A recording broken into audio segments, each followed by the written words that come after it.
বিয়ের দিনই সৌনকের সব মিথ্যেগুলো ধরে ফেলে রোহিণীকে বলে দিল প্রতীক। সম্পূর্ণ জানতে দেখতে থাকো। গল্পের শুরুতেই দেখা যায় শ্যামলীরা অনেক কষ্ট করে নিয়ে এসেছে সৌনককে আর বলে, রোহিণী দিদি, বাড়ির সবাই কোথায় গেলে, এসো, আমরা সৌনক দাদাকে নিয়ে এসেছি, দেখবে, এসো। এরপর বাড়ির একে একে সবাই হাজির হয়ে যায়। রোহিণী চলে এসেছে। সৌনকের মুখোমুখি রোহিণী, আর তারপরেই সৌনককে এক ঠাস করে চড় মেরে দেয় রোহিণী আর বলে, তুই আমাকে এইভাবে ঠকালি সৌনক, আমি তোকে কত ভালোবেসেছিলাম, তারপর বিয়েও করেছিলাম, তুই আমাকে এইভাবে ঠকালে আমার কতটা কষ্ট হবে তুই জানতিস না। সৌনক বলে, রোহিণী, আমি তোকে ঠকাতে চাইনি, আমি তোকে কেন ঠকাবো, আমি তোকে নিজের ভালোবেসে বিয়ে করেছি আর আমি তোকে ঠকাবো, সেটা কখনো হতে পারে বল? আমি সবসময় তোকে ভালোবেসে এসেছি, আজও তোকে অনেক ভালোবাসি। আর তখনই সূর্য বলে, এই যে ছেলে, আমার মেয়েকে এইভাবে ফাঁসাতে তোমার লজ্জা করলো না? ওকে বিয়েও করলে, আবার ওকে ফেলে রেখেও চলে গেলে। তখনই সৌনক বলে, আঙ্কেল, আমি যদি ওকে রেখে না যেতাম তাহলে আমার সাথে সাথে ওরও অনেক বড় বিপদ ছিল, সেই জন্যই আমি ওকে রেখে চলে গেছিলাম। কথাটা শোনার পরেই সবাই অবাক হয়ে যায় আর বলে, কি সব বলছে ও, ওর কথা তো কিছুই বুঝতে পারছি না। অনিকেত বলে, আমি বুঝিয়ে বলছি, আসলে সৌনকের পিছনে একটা সংগঠন পড়ে গেছিল আর সেখান থেকেই ও বেরিয়ে এসেছে। এরপর সৌনক বলে, আমি যেদিন বিয়ে করেছিলাম সেদিন রাত্রেবেলায় তো আমাদের চলে যাওয়ার কথা ছিল, সেদিনই ওরা আমাকে ফোন করে থ্রেট করেছিল যে আমার নষ্ট করে দেবে জীবন, সেই জন্যই আমি যেভাবেই হোক না কেন গা ঢাকা দিয়েছিলাম। তারপর এতদিন পর আমি আমার গ্রামে ফিরে এসেছিলাম, একটু একটু করে সব কিছু গুছিয়েও নিচ্ছিলাম। আমি ভেবেছিলাম রোহিণীকে নিয়ে আসবো এবারে নিজের কাছে, তার মধ্যে এত কিছু হয়ে গেল।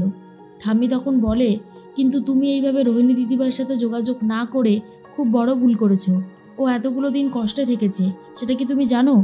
এর মধ্যেই শ্যামলী বলে, এবার কি হবে বড়বাবু, এবারে কি 4 হাত 1 হবে? তখনই প্রতীক চলে এসেছে। প্রতীক এসে বলে, সৌনক। এরপর সৌনককে জড়িয়ে ধরে আর বলে, তুই তো একবার আমাকে বলতে পারতিস বল, তুই এইভাবে আমাকে না জানিয়ে চলে গেলি কেন? সৌনক বলে, আমার সাথে যারা যারা জুড়ে থাকবে তাদের জীবনেই অনেক বড় বিপদ হবে, সেই জন্যই আমি কাউকে কিছু বলতে চাইনি, আমি পুরোপুরি চুপ হয়ে গেছিলাম। এর মধ্যেই সূর্য বলে, অপরাজিতা, তুমি কিছু বলছো না যে? অপরাজিতা বলে, আমি কি বলবো সূর্য, আমি তো নিজেই বুঝতে পারছি না কি বলবো। শ্যামলী বলে, বড় দাদু, ছোট দাদু, তাহলে কি রোহিণী দিদির বিয়েটা হবে না? সূর্য তখন বলে, বিয়ে যখন একবার হয়েই গেছে তখন আমরাই বা আর কি করে আটকাবো, তাই না শ্যামলী?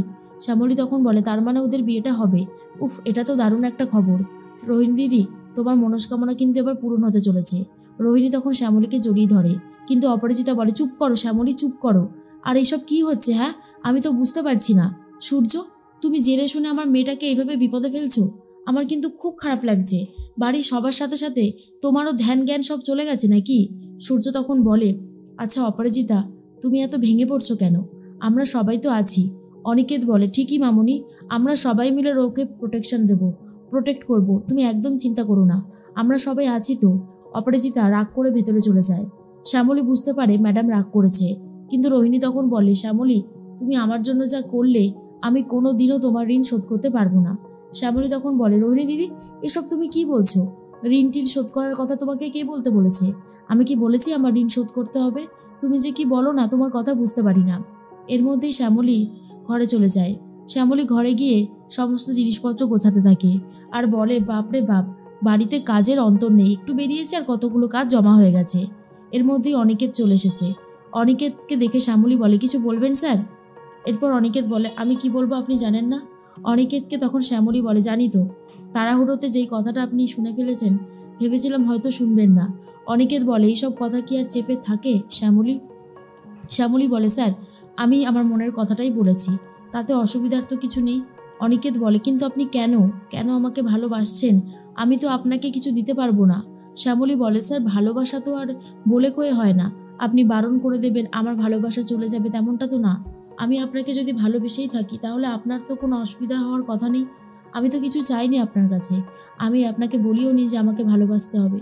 আমি আমার কর্তব্যটুকু পালন করছি, তাতে অসুবিধার তো কিছু নেই।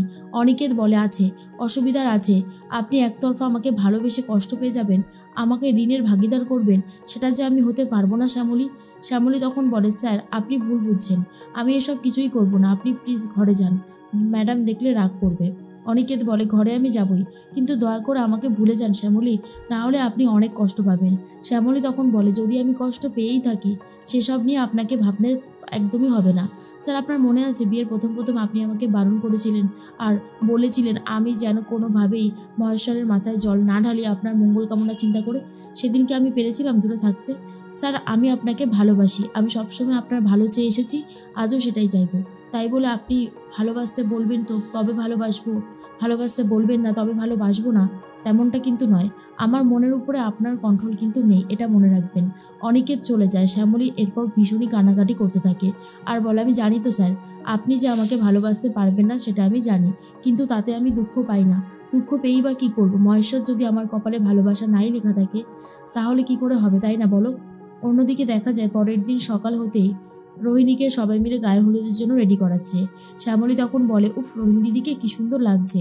রোহিণী তখন বলে শ্যামলী মনটা না একদম ভালো লাগছে না, কারণ বারবার মনে হচ্ছে মা তো এই বিয়েতে রাজি হয়নি। শ্যামলী বলে ঠিক হয়ে যাবে, তুমি দেখো রোহিণী দিদি। এর মধ্যে অনিকেত চলে এসেছে আর বলে মামনিকে অনেকবার বোঝালাম, মামনি মানতেই চাইছে না বিয়েটা, তাহলে কি করব বল রো? রো তখন বলে দেখলে তো শ্যামলী, আমার কপালটাই খারাপ, ভালোবাসার মানুষকে বিয়ে করছি, মা একদমই মেনে নিতে পারছে না। এদিকে সূর্য এসে অপরাজিতাকে বোঝাতে থাকে আর বলে দেখো অপরাজিতা, যা হবার তা হয়ে গেছে, এটাই ভবিতব্য বলে মেনে নিতে হবে, আর তো কিছু করার নেই। আমাদের মেয়ে যদি অন্য কাউকে ভালোবেসে থাকে তাহলে আমরা কি করতে পারি বলো? কারোকে ভালোবাসা থেকে তো আটকাতে পারবো না, সেটা তো সম্ভব না। তার থেকে বরং চলো দুজনা মিলে মেয়েকে আশীর্বাদ করি, কালকেই তো মেয়েটা বাড়ি ছেড়ে চলে যাবে, ভালো লাগবে সেটা। অপরাজিতা বলে তোমাদের জন্য এইসব হচ্ছে, আমি কিছুতেই মেনে নিতে পারছি না, আমি সহ্য করতে পারছি না ওই ছেলেটাকে, তোমরা কেন বুঝতে পারছো না? এর মধ্যেই চলে এসেছে রোহিণী। আর তখন রোহিণী বলে মা আমার কথাটা একবার শোনো, আমি খুব ভালো থাকবো, একটাবার আমাকে মেনে নাও, আমি কোনো খারাপ থাকবো না, তুমি দেখো। তখনই শ্যামলী ইশারা দিতে থাকে আর রোহিণীকে বলে জড়িয়ে ধরে বলো। রোহিণী সেটাই করে আর বলে না মা, তুমি যদি আমাকে মেনে নিতে না পারো, সৌনককে মেনে নিতে না পারো, তাহলে আমি এই বিয়ে করবো না, যাও। তুমি যখন চাইছোই না তাহলে আমি কষ্টই পাই। অপরাজিতা বলে আচ্ছা ঠিক আছে, ঠিক আছে বাবা, গায়ে হলুদ হয়েছে, তখন তো সবাই খুশি হয়ে যায় আর ভাবে যাক বাবা, অপরাজিতাকে মানানো গেছে, এর থেকে ভালো কী বা আর হতে পারে। তার মধ্যে অপরাজিতা বলে চল তাহলে গায়ে হলুদের অনুষ্ঠানটা শুরু করা যাক। এর মধ্যে গায়ে হলুদের অনুষ্ঠান শুরু হয়ে গেছে, কিন্তু কোথায় পাত্র, কোথায় পাত্রের গায়ে হলুদ তো এখনো হয়নি। ঠাম্মি তখন বলে সৌনক কোথায়, ওর গায়ে হলুদের অনুষ্ঠান না হলে তো রোহিণীর অনুষ্ঠান শুরু করতে পারবো না। এরপর সৌনকের ঘরে গিয়ে দেখে প্রিয়া, সৌনক ঘরে নেই।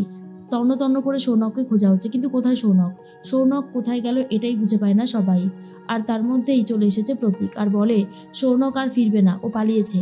সবাই চমকে যায়, বলে প্রতীক তুই এসব কি বলছিস? প্রতীক তখন বলে ঠিকই বলেছি, সৌনক এতক্ষণ ধরে আমাদের এখানে যা যা বলেছে সবটাই মিথ্যে, ফ্রড, ও আর কোনোদিনও ফিরে আসবে না। রোহিণী রোহিণী শুনেই চমকে যায়, শ্যামলীও বুঝতে পারে না হঠাৎ করে আবার কি হলো যার জন্য সৌনক পালিয়ে গেল।